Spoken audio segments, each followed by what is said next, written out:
Je voudrais nous proposer des textes ce soir. Nous allons lire Ephésiens 6, 19 à 20 et nous partirons aux Actes des Apôtres, le chapitre 3 jusqu'au 12e verset. Ephésiens 6, 19 à 20. L'apôtre Paul écrit ceci. Priez pour moi, afin qu'il me soit donné, quand j'ouvre la bouche, de faire connaître hardiment et librement les mystères de l'Évangile, pour lesquels je suis ambassadeur dans les chaînes, et que j'en parle avec assurance comme je dois en parler. Nous prenons le livre des Actes, Acte 3, le premier verset jusqu'au 12e verset. Pierre et Jean montaient ensemble au temple à l'heure de la prière. C'était la 9e heure. Il y avait un homme boiteux de naissance, qu'on portait et qu'on plaçait tous les jours à la porte du temple appelé la Belle, pour qu'il demandât l'aumône à ceux qui entraient dans le temple.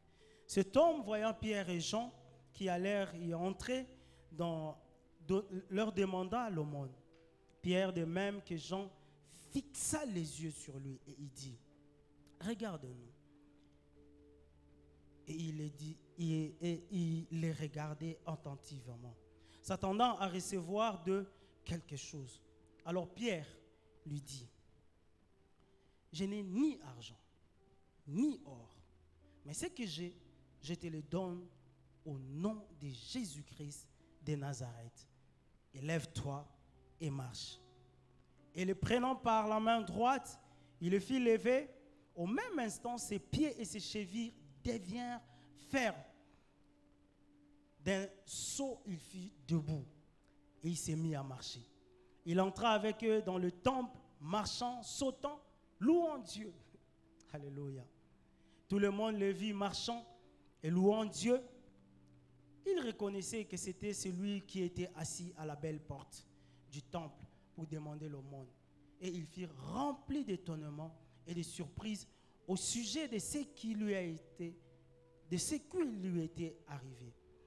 Et comme il ne quittait pas Pierre et Jean, tout le peuple étonné accourut vers eux au portique dit de Salomon.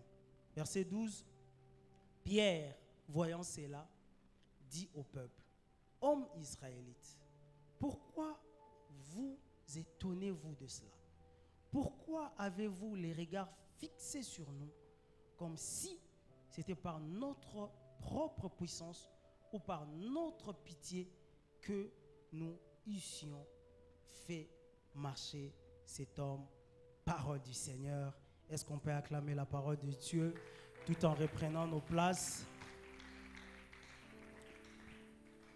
Je profite de ces instants pour dire merci à l'aumônier, le président du comité local, qui nous a encore fait confiance ce soir pour annoncer la parole de Dieu. Je dis merci à nos pères que je ne cesserai de remercier dans le comité local pour cet encadrement dans ces ministères.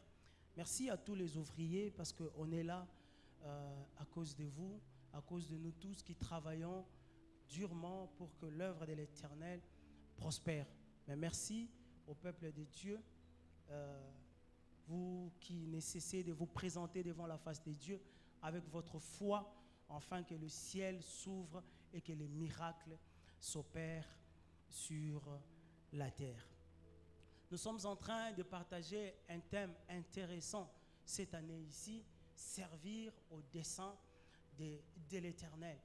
C'est un thème merveilleux que vraiment je prie chacun d'entre nous pendant toute cette année, le 12 mois de cette année 2023, que nous puissions nous imprégner de cette pensée de servir Dieu au dessein de servir au dessein de l'Éternel. Nous sommes au premier mois, nous le savons tous, le premier mois, nous le consacrons à l'évangélisation. juste quand nous sortons des fêtes et dans nos moments de prière, nous avons l'habitude de consacrer ce mois à l'évangélisation. C'est comme ça que le Seigneur a mis dans mon cœur un sous-thème que nous allons partager ce soir, comme une ambassade. Est-ce que je peux dire à ton frère, comme une ambassade? Comme une ambassade, c'est un thème que le Seigneur voudrait mettre dans notre cœur pour que nous puissions comprendre dans quel environnement nous servons l'Éternel des armées. Servir au dessein de Dieu ne veut dire que servir selon le plan de Dieu. Dieu a un plan pour toi. Dieu a un plan pour ta vie. Tu n'es pas venu au monde par hasard. Tu as un sens à découvrir et à voir. Tu as une mission que l'Éternel a mis dans ton cœur. Parce que tu es la créature de Dieu. Et pour nous qui sommes en cet endroit, nous qui avons reçu Jésus-Christ comme Seigneur et Sauveur, nous ne sommes pas que des créatures, mais nous sommes aussi des enfants de Dieu, en qui nous avions reçu Jésus-Christ comme Seigneur et Sauveur. Et donc, nous rentrons dans cette volonté de Dieu, dans ces plans de Dieu, de pouvoir épargner l'humanité de la mort, d'épargner l'humanité du péché. Servir selon les desseins de Dieu n'est rien d'autre que servir selon la volonté de Dieu. Marcher non pas selon notre propre volonté, mais marcher selon la volonté de Dieu. Vous pouvez comprendre que nous sommes humains avec la chair, avec l'âme que nous avons. Nous avons des impulsions, nous avons des décisions que nous prenons par nous-mêmes. Parfois, nous prenons des décisions qui sont contraires à la volonté de Dieu. Et que quand l'Éternel te présente sa volonté par rapport à une mission ou par rapport à un projet que tu avais, ce thème voudrait te ramener à l'idée de comprendre que tu serviras au dessein de l'Éternel, donc tu serviras selon la volonté de Dieu. Souvenez-vous de Jonas qui a voulu s'opposer à la volonté de Dieu, et combien Dieu par sa main puissante, soucieux des habitants de Ninive, a pu jeter Jonas dans l'eau, avalé par un poisson et puis rejeté de l'autre côté. Donc, même si, bien-aimé dans le Seigneur, tu voudrais faire ta volonté, je voudrais te rappeler et te dire que la volonté de l'Éternel est idéale. La volonté de l'Éternel est la meilleure des volontés, puisque sa volonté ne te conduira jamais dans le mal. Et il a aussi la possibilité de te l'imposer comme il l'a imposé à Jonas, mais il te laisse le libre choix. Il te laisse cette liberté de décider pour que tu lui montres combien, ou tu lui témoignes de ton amour. Servir au dessein de l'Éternel, c'est aussi participer à la mission de Dieu. Jésus-Christ, après sa mort, il est apparu aux disciples.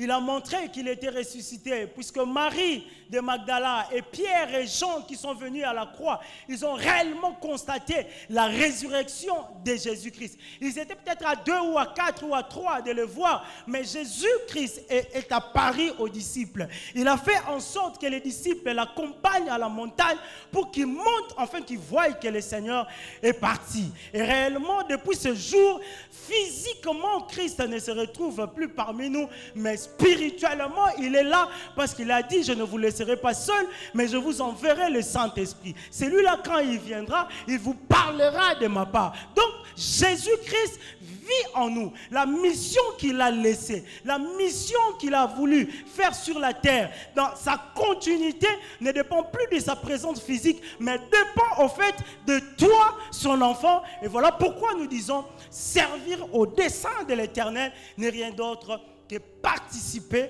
à la mission de Dieu. Je l'ai dit au début, c'est un thème intéressant qui doit changer notre perception de voir l'œuvre de Dieu. L'œuvre de Dieu ne doit plus être considérée comme étant une affaire des responsables. Combien dans la vie chrétienne nous laissons l'œuvre de Dieu aux pasteurs. Nous disons, Wana, Eza, et surtout que maintenant, on a cette façon de voir les choses, église naïe, et que d'autres aussi ne nous aident pas. Devant l'église, il écrit encore son nom. Donc il y a encore de bonnes raisons pour la communauté de dire que Wana Eza Elokonae. Mais ce thème ici nous permet de voir les choses différemment de l'œuvre de Dieu. L'œuvre de Dieu ne concerne pas que le pasteur. L'œuvre de Dieu ne concerne pas que les anciens ou les diacres. L'œuvre de Dieu ne concerne pas que le serviteur ou les responsables des départements, mais nous concerne nous tous. Et donc c'est une invitation, bien-aimés dans le Seigneur. Nous ne pouvons pas sortir de cette année sans que tu prennes un engagement ferme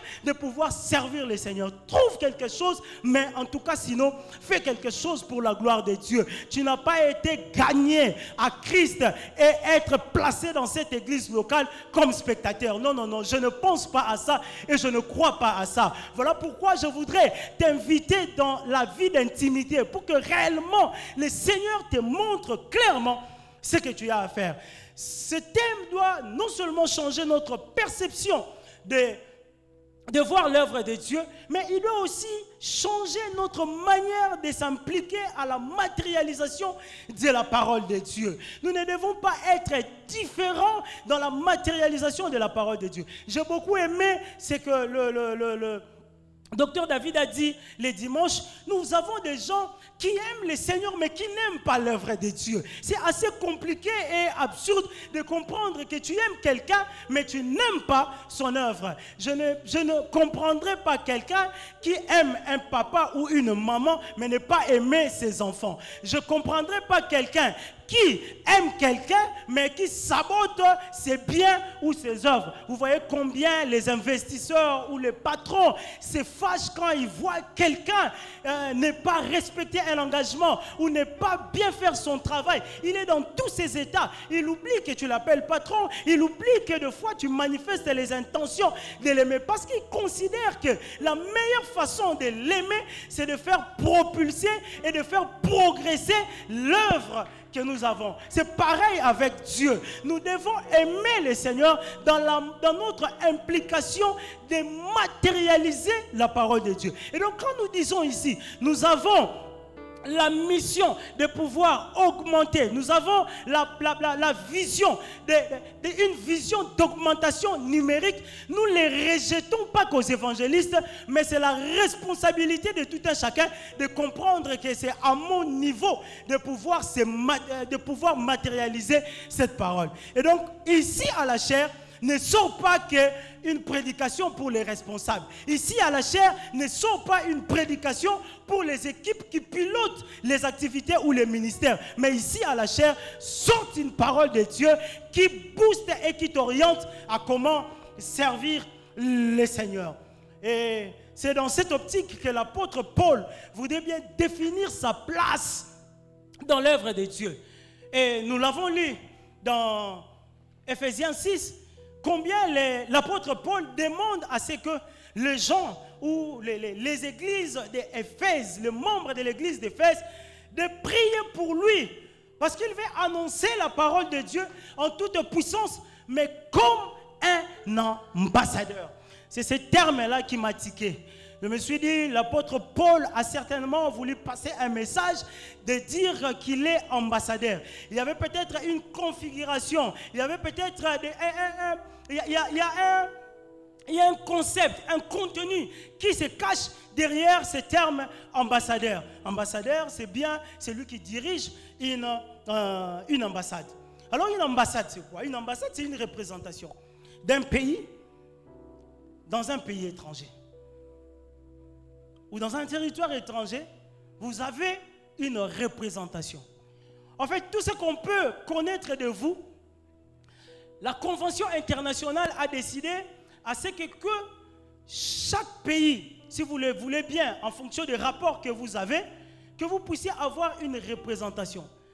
C'est là où nous obtenons des visas pour aller chez l'autre. C'est-à-dire pour aller dans un pays X ou Y, tu dois te présenter à leur ambassade et qu'ils vivent ici, qui puissent juger si c'est bon pour toi d'aller là-bas. Vous imaginez un assassin reconnu ici à Kinshasa et qui va à l'ambassade de n'importe quel pays au monde qui demande le visa. Pensez-vous vraiment on va lui donner le visa? Non. Parce qu'ils sont là pour défendre les intérêts de leur pays, mais aussi promouvoir leur pays. Il a un statut particulier, cette ambassade, Parce que ce sont des conventions internationales qui les définissent. Sa parcelle est inviolable. Nous entendons toujours parler qu'il y a quelqu'un qui s'est réfugié dans une ambassade. C'est ici chez nous au Congo. C'est notre terre. C'est peut-être ici à la Gombe. Mais quelqu'un, pour souci de protection, il entre dans cette ambassade-là. On ne sait plus le toucher. On négocie. Mabele Abisso, et là à Gombe, a fini le coup ça. Mais on ne sait plus toucher à cette personne parce qu'il est dans une ambassade. Il rentre dans une protection parce que le statut qu'occupe cette parcelle change. Il appartient maintenant au royaume de Dieu. Voyez-vous combien nous qui défendons les intérêts de Dieu, nous qui n'avons pas comme royaume un pays X ou Y de ce monde, aussi puissant qu'il soit. Peut-être quelqu'un pourrait rêver d'être ambassadeur d'un pays le plus puissant. Il pouvait peut-être prendre parmi les 5 pays qui dirigent ce monde. Mais nous sommes au-delà, nous représentons un pays, nous représentons un royaume, allais-je dire, beaucoup plus puissant que le pays sur la terre, pour que l'inviolabilité de notre parcelle ne dépende pas seulement des conventions internationales, mais que réellement dépende de la main puissante de Dieu qui s'est arrêté X ou Y, qui veut atteindre à ta vie. Est-ce que quelqu'un peut acclamer le Seigneur pour ça? Alléluia. Et donc l'apôtre Paul voulait être défini et compris comme un ambassadeur, comme ces diplomates qui travaillent dans une ambassade pour défendre réellement les intérêts de son pays, défendre les intérêts de son royaume. Bien-aimés dans le Seigneur, nous sommes dans ce monde, mais nous ne sommes pas de ce monde. Nous sommes réellement des pèlerins, des hommes et des femmes qui, pour un temps donné, du reste, vis-à-vis de l'éternité, c'est un temps le plus court que possible. Même si les hommes anciens ont vécu plus longtemps. Mais malgré que les hommes anciens aient vécu plus longtemps, mais ça ne représente rien par rapport à l'éternité. Et donc, nous devons être fiers de pouvoir servir un royaume qui nous fait entrer dans l'éternité. Dans un royaume qui met de côté ou qui obscurcit le temps. Dans un royaume où le chronos n'agit plus. Parce que nous rentrons dans la gloire et dans la félicité. Servir au dessein de Dieu, nous l'avons dit, que c'est de faire la volonté de Dieu. Mais quelle est la volonté de Dieu? Bien-aimés dans le Seigneur, Ésaïe 61 nous le décrit clairement. Il dit, l'Esprit du Seigneur est sur moi. Nous nous souvenons de cet épisode où Jésus-Christ est entré, parce que le même passage est repris encore dans Luc, parce que Jésus-Christ est rentré dans le temple pour faire la lecture et il va lire ces passages. Il dira à la fin que c'est aujourd'hui que cette parole s'accomplit, que nous considérons comme étant la vision, la mission, les objectifs de sa venue ici sur terre. L'Esprit du Seigneur est sur moi, l'Éternel est sur moi, car il m'a oint pour porter la bonne nouvelle aux malheureux. Il m'a envoyé pour guérir ceux qui ont les cœurs brisés, mais aussi pour proclamer aux captifs la liberté et aux prisonniers la délivrance. Il y a tant d'autres qui nous orientent à comprendre que la mission de Dieu, la volonté de Dieu sur la terre, les intérêts que nous devons défendre comme étant ambassadeurs sont des intérêts de très grande portée et qui reposent sur des valeurs de liberté, des valeurs d'amour, des valeurs du bonheur, parce que quand nous allons vers les gens, nous n'apportons pas le malheur, mais nous apportons réellement la joie, la paix et le bonheur. C'est ce à quoi nous sommes appelés. Quand nous sommes serviteurs de Dieu, quand nous voulons servir au dessein de Dieu, nous nous retrouvons donc comme ambassadeurs dans une ambassade pour défendre ses intérêts. Dieu veut que les gens soient heureux. Dieu veut que l'homme soit dans le bonheur. Oh, quelqu'un pourra dire, mais écoutez, nous souffrons, nous avons faim. Oui, mais sachez-le que ce n'est pas la volonté de Dieu. Dieu voudrait que tu sois dans la joie. Dieu voudrait que tu aies une bonne mine. Dieu voudrait que ton passage ici sur la terre soit un moment de joie, pour que dans le ciel, en train d'adorer le Seigneur, tu puisses comprendre que tu n'étais pas sur la terre en vain. Un ambassadeur est celui qui porte en lui les valeurs de son pays.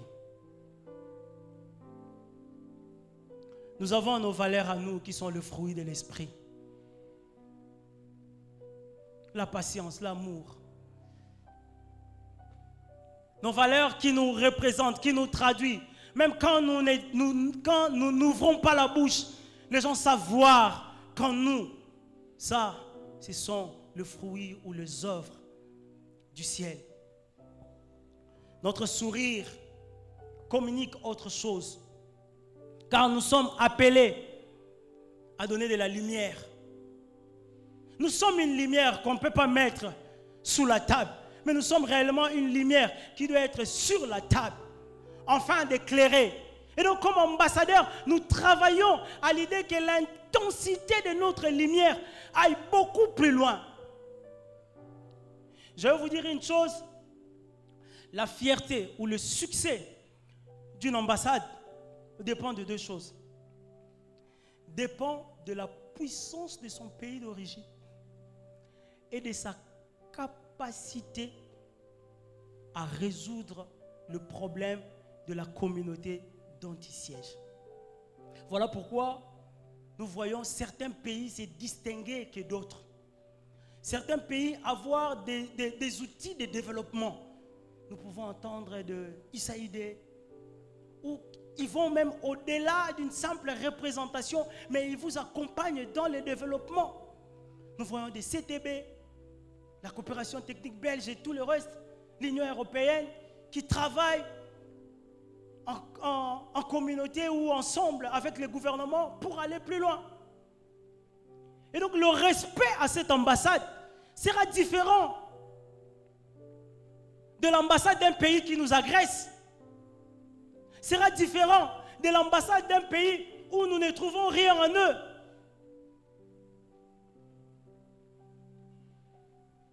Je prie que mon pays devienne fort pour que nos ambassades soient enviées. Pour que dans les pays du monde, qu'on puisse chercher nos ambassades. Il arrive des fois, vous voyagez, mais vous n'avez même pas besoin d'aller dire bonjour à votre ambassadeur. Vous venez, vous partez, vous ne savez même pas l'adresse de votre ambassade. Mais nous voyons des nations, des visiteurs venir, vous allez chercher quelqu'un à l'aéroport et puis il vous dit, demain matin, est-ce que tu peux m'accompagner à notre ambassade? Je vais signaler que je suis ici chez vous.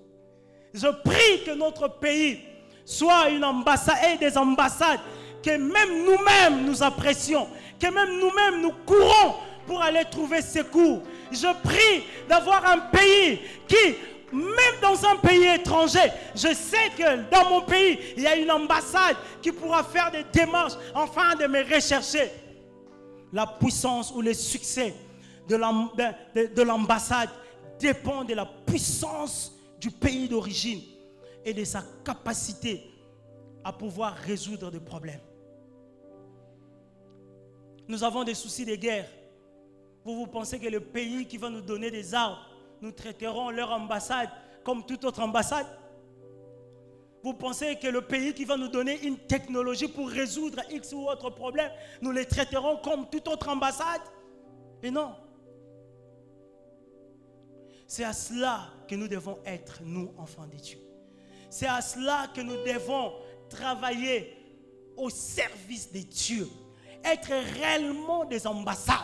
Du reste, notre pays est déjà puissant, reconnu dans le monde. Personne ne peut en douter. Parce que les œuvres de notre Dieu dépassent l'entendement de l'être humain. Nous pouvons voir ces merveilles en Égypte, comment il a fait quitter tout un peuple de l'esclavage en leur donnant un pays où coule le lait et le miel. Nous pouvons voir la force et la puissance de Dieu qui fait terre, oh alléluia, la gueule du lion, parce qu'un serviteur Daniel est rentré dans la gueule du lion. Donc le problème n'est pas notre pays d'origine, le problème n'est pas notre royaume d'origine. Du reste, notre royaume est déjà puissant, mais le problème, c'est notre capacité à résoudre le problème du pays ou des habitants des pays que nous trouvons. Des fois, nous sommes indifférents à leurs problèmes. Ils sont dans le péché. Nous disons que Wana est talibango. Ils sont dans la souffrance. Nous disons que Wana est zamakamnabango et zamakamnabi sauté. Mais ce n'est pas à ça que nous avons été appelés. Nous avons été appelés pour une mission qui est assez claire dans Ésaïe 61. Le Seigneur est venu pour nous donner réellement la liberté. Il est venu pour nous donner le bonheur. Ce bonheur-là, nous le disons toujours, ce bonheur est holistique parce qu'il prend tous les aspects, il considère tous les aspects pour que l'enfant de Dieu soit réellement libre et soit sauvé. C'est ici que nous allons voir l'expérience qu'a vécu les apôtres. Bien-aimés dans le Seigneur, le royaume est déjà puissant. Le problème, c'est toi. Jésus-Christ rassemblant les disciples, il dit, ne quittez pas encore Jérusalem jusqu'à ce que vienne le Saint-Esprit. Ils ont obéi à cette parole. Et un jour, pendant qu'ils étaient en train de prier à la chambre haute, le Saint-Esprit est descendu sur eux. La manifestation de la puissance du Saint-Esprit. Et nous savons ce qui s'est passé. Les lampes de feu. Et quand ils ont commencé à parler dans de multiples langues, toutes les nations présentes pouvaient écouter les messages de manière claire à chacun dans son langage. Mais il ne fallait pas s'arrêter là. Il fallait extérioriser la parole de Dieu. Puisque Jésus-Christ a dit, allez et faites de toutes les nations mes disciples. Donc le problème n'était pas qu'il puisse s'arrêter à Jérusalem. Il devait aller encore plus loin que Jérusalem. Voilà que Pierre et Jean vont partir au temple pour la prière. C'était à la 9e heure. Bien-aimé dans le Seigneur, il rencontra un boiteux. Il a l'habitude de demander l'aumône, donc de demander de l'argent au devant du temple. Il savait que les gens qui viennent au temple sont compatissants. Ils ont l'amour de Dieu. Ils ont la parole de Dieu. Ils finiront par me donner quelque chose afin de couvrir ma journée. Mais ce jour-là, ils ne savaient pas qu'il y avait le Saint-Esprit qui est descendu sur les apôtres. Ce jour-là, ils ne savaient pas qu'il y avait deux ambassadeurs de Dieu qui avaient reçu la mission et qui avaient compris la puissance du royaume des cieux et qui devaient le matérialiser par un outil de développement, par un outil de guérison. Et quand ils sont passés devant, pour lui, il a continué de faire ce qu'il a l'habitude de faire. Il demanda l'aumône. Mais ce jour-là, c'était différent. Parce que les ambassadeurs ont compris qu'ils ne détenaient pas une simple puissance. Parce que les ambassadeurs ont compris que nous appartenons à un Dieu puissant et fort. C'est à ce moment-là que Pierre et Jean lui fixèrent les regards et lui parlèrent. Alléluia. Lève-toi et marche. Ce n'était plus prendre l'aumône. Ce n'était plus prendre ces quelques pièces, mais c'était lève-toi et marche. Oui, je comprends pourquoi il hésitait pour marcher. Parce qu'il n'a pas l'habitude de recevoir ce genre de phrases. Il n'a pas l'habitude de recevoir la guérison. Vous savez, quand vous êtes à l'hôpital, vous connaissez déjà les schémas. Je viendrai à la réception. Après la réception, j'irai voir les infirmiers. Après les infirmiers, j'irai voir le médecin. Les médecins vont m'envoyer au laboratoire. On va faire quelques examens paracliniques. Après, je vais revenir pour faire une prescription. J'irai à la pharmacie. Je vais obtenir mes médicaments. Dans quelques 3, 4, 2 jours, je serai guéri. Et ce jour-là, bizarrement, pendant qu'un malade est en train d'aller à l'hôpital, il rencontre un ambassadeur que tu es. Et quand il demande qu'il manque de l'argent pour acheter les médicaments, il manque de l'argent pour payer une consultation, mais tu ne lui donnes pas de l'argent, mais tu lui donnes une parole. C'est tout à fait logique qu'il ne soit pas encore, oh Dieu, fixé à cette parole. C'est tout à fait logique parce que lui, il voit l'argent. Combien de gens voient l'argent pour la solution à leurs problèmes? Combien de gens voient d'abord les sommes énormes pour décanter son problème, mais ils ne voient travaille pas le miracle de Dieu. Ce soir, je suis venu dire à quelqu'un, prends plus qu'il y a comme argent, prends plus que tu demandes, prends au-delà de ce que tu rêves avoir, parce que l'ambassade de Dieu fonctionne, parce que l'ambassade de Dieu a mis tous les moyens nécessaires afin que tu sois sauvé réellement. Pendant qu'il hésitait, Pierre le prit par la main et le demanda de se lever. Il le tira par la main. La Bible nous renseigne qu'à ce moment-là, ses jambes et ses chevilles s'affermirent et deviennent fermes et qu'il pouvait réellement marcher. Et c'était là le déclenchement du miracle. Est-ce qu'un ambassadeur a compris qu'il est le temps de déclencher un miracle dans ton quartier? Un ambassadeur a compris qu'il est le temps de déclencher un miracle dans ta famille? Est-ce qu'un ambassadeur a compris qu'il est le temps de déclencher des miracles dans cette ville? Est-ce qu'un ambassadeur a compris qu'il est le temps de déclencher réellement un miracle dans ce pays? Je voudrais au travers de ces récits que nous puissions retenir 3 choses. Et je vais m'arrêter là. La première des choses, c'est la prière, bien-aimés dans le Seigneur. La Bible nous renseigne que le Seigneur Jésus-Christ a voulu que les disciples restent à Jérusalem pour prier. Rester en communauté, rester là jusqu'à ce que j'envoie le Saint-Esprit. Ils n'étaient pas restés en oisivité. Ils étaient dans la prière. C'est dans la prière qu'ils ont reçu la révélation et la présence, la visitation du Saint-Esprit. Mais bizarrement, ce récit nous dit encore qu'ils partaient au temple pour la prière du soir. C'était à la 9e heure. Bien-aimé dans le Seigneur, je suis en train d'inviter quelqu'un d'aimer la prière, d'aimer nos moments de mercredi, d'aimer ce temps que nous passons dans la présence de Dieu. Quand on nous invite dans la prière, il faut que de par toi-même, que tu puisses apprécier les instants que tu vas passer devant la face de Dieu.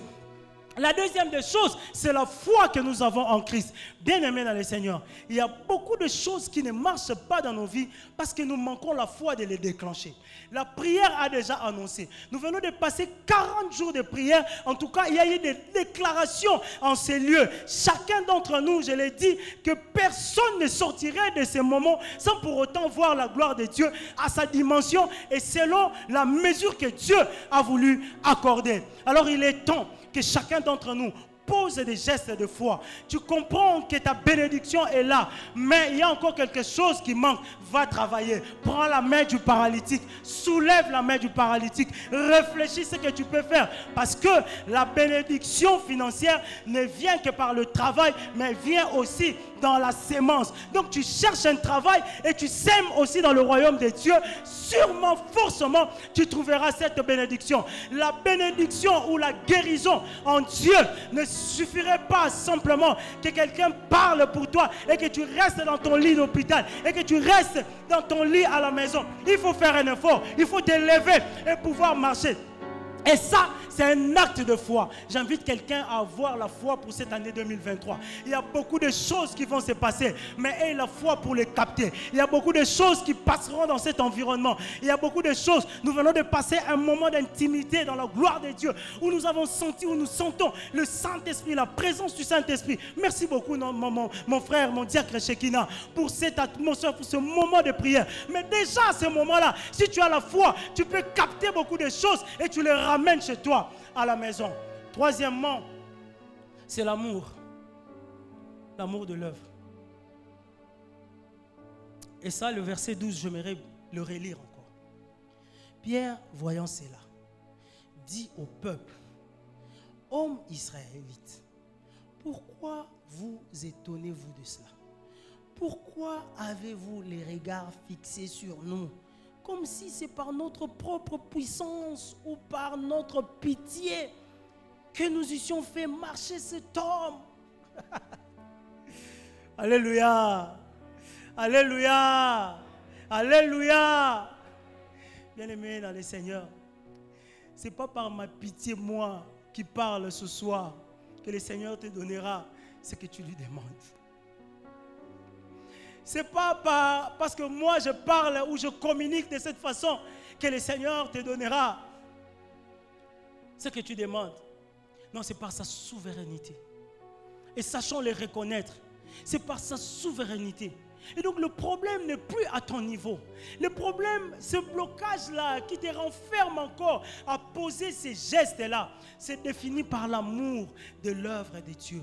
Ayons l'amour de l'œuvre, il matérialisera notre foi. Puisque quand nous aimons l'œuvre de Dieu, quand nous aimons que l'œuvre de Dieu prospère entre nos mains, le Seigneur matérialisera notre foi. Pour que cette œuvre prospère, il faut que d'autres personnes nous rejoignent. Parce que nous ne pouvons pas être à ce nombre, à chaque fois que nous parlons, mais il faudrait bien que d'autres personnes qui nous voient et qui nous visitent soient attachées à nous et qu'eux aussi partagent cette joie, cette bénédiction. Il faudrait absolument que l'œuvre de Dieu, les personnes qui sont malades dans la communauté, qui trouvent quelqu'un à la foi et voudraient bien que l'œuvre aille de l'avant, qui crée un programme pour lui. Nous voulons voir des hommes et des femmes attachés à l'œuvre, non pas pour des responsables, parce que le responsable va voir que je travaille, parce que telle ou telle autre personne qui m'a invité à l'église, il sera un peu déçu du fait que je ne vienne pas. Nous avons vu des disciples dépasser les maîtres ici. Nous avons vu des personnes qui sont venues après. Dans l'œuvre de Dieu, il n'y a pas de timing, il n'y a pas de kimukolo dans l'œuvre de Dieu. Quand le Seigneur décide sur qui il veut opérer, sur qui il veut travailler, il le décide à sa manière. Notre seul grand souci pour nous, c'est d'aimer l'œuvre de l'Éternel. C'est en cela que nous accomplirons les merveilles de Dieu au travers de ces thèmes qu'il nous a donnés cette année ici. Servir au dessein éternel. Nous ne pouvons pas servir l'œuvre que nous n'apprécions pas. Nous ne pouvons pas servir l'œuvre tout en étant absent. Nous ne pouvons pas servir ou nous ne pouvons pas aimer l'œuvre tout en étant indifférent de cette œuvre. Nous devons servir et travailler pour la gloire de Dieu. Impliquons-nous, bien-aimés dans le Seigneur. Impliquons-nous, bien-aimés dans le Seigneur. Voyons cette œuvre différemment. Est-ce que quelqu'un peut acclamer le Seigneur? Et je nous invite à nous lever, puisque nous allons prier.